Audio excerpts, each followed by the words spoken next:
ఇప్పుడు మనం 2025వ సంవత్సరం మార్చి నెల 1వ తేదీ నుంచి 31వ తేదీ వరకు ద్వాదశ రాశులు మేషరాశి నుంచి మీనరాశి వరకు 12 రాశుల జ్యోతిష బలం భూత భవిష్యత్తు వర్ధమానం ఎలా ఉందో చూద్దామండి. గవ్వల శాస్త్రం ప్రకారం ఈ గవ్వల శాస్త్రాన్ని చింతామణి శాస్త్రం అంటారు, లకుట ప్రశ్న శాస్త్రం అంటారు. మొదటగా మేషరాశి వారి పేరు మీద 9 గవ్వలు 3 సారి వేసి మరి జ్యోతిష బలం భూత భవిష్యత్తు వర్ధమానం ఎలా ఉందో చూద్దామండి. గవ్వల శాస్త్ర ప్రకారం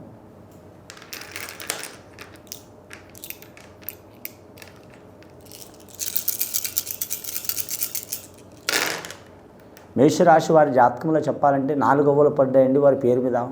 ముఖ్యంగా 4వ సంఖ్య మాత్రం మేషరాశి వారికి మాత్రం చాలా వరకు మాత్రం శుభయోగమే ఉన్నది, అశుభయోగం లేదు వారి జాతక బలానికి. ముఖ్యంగా అశ్విని నక్షత్రం వారికి కలిసి వచ్చే అవకాశం ఉన్నదండి, కృతికా నక్షత్రం వారికి ఇబ్బందులు వచ్చే అవకాశం ఉన్నదండి వారి పేరు మీద. కానీ ఎంత ధనం వచ్చినా నిలకడ ఉండదు వీరి పేరు మీద. ముఖ్యంగా నమ్మిన వారు ఇబ్బందులు పెట్టే అవకాశం ఉన్నది, కానీ కుటుంబ సమస్యలు మాత్రం తొలగిపోయే అవకాశాలు ఉన్నాయి. ఈ మార్చి నెల చాలా వరకు వారి పేరు మీద మాత్రం కొన్ని సంవత్సరాల నుంచి కొన్ని నెలల నుంచి ఉన్న ఇబ్బందులు చిక్కులు చికాకులు తొలగిపోయే అవకాశాలు ఉన్నాయి. ఇంకా శుభకార్యం చేయాలనుకునే వారికి మాత్రం తిరుగుండదు వారి పేరు మీద. అనుకున్న పని 10 రూపాయలు ఖర్చు అయినా సరే మాత్రం అనుకున్న పని తప్పకుండా వారు సాధించే అవకాశం ఉంటుంది.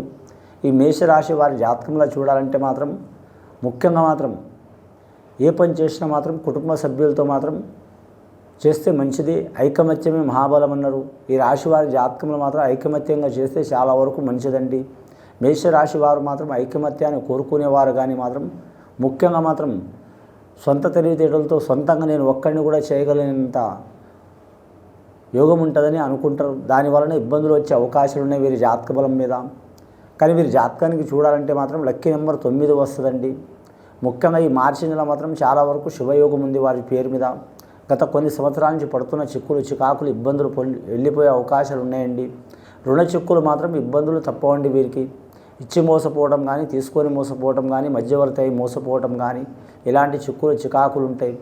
విద్యార్థులకు గురుబలం ఉంది కాబట్టి మాత్రం విద్య విషయంలో కలిసి వచ్చే అవకాశం ఉంటుంది. ఇంకా ఉద్యోగస్తులు కూడా గురుబలం ఉంది కాబట్టి కలిసి వచ్చే అవకాశం ఉంటుంది. ఇంకా వీరి జాతకంలో చూడాలంటే వివాహమైన వారికి చూడాలంటే మాత్రం కుజగ్రహం మంచి లేదు కాబట్టి చాలా ఇబ్బందులు తప్పవండి. ఇంకా రాహు గవ్వలు పడ్డాయి. రాహు వీరికి తటస్థ యోగంలో ఉన్నాడు, అంటే చెడు కాకుండా మంచి కాకుండా మధ్యస్థానంలో ఉన్నాడు. కేతుగ్రహం మంచిగా ఉంది వీరి జాతక బలానికి. విదేశానం ఏరి దేశం ఏరి రాష్ట్రం వెళ్ళాలనుకునే వారికి మాత్రం చాలా వరకు మాత్రం టైం తీసుకోవడం మంచిదండి. నడుస్తున్న గడియ బాగలేదు వారి పేరు మీద.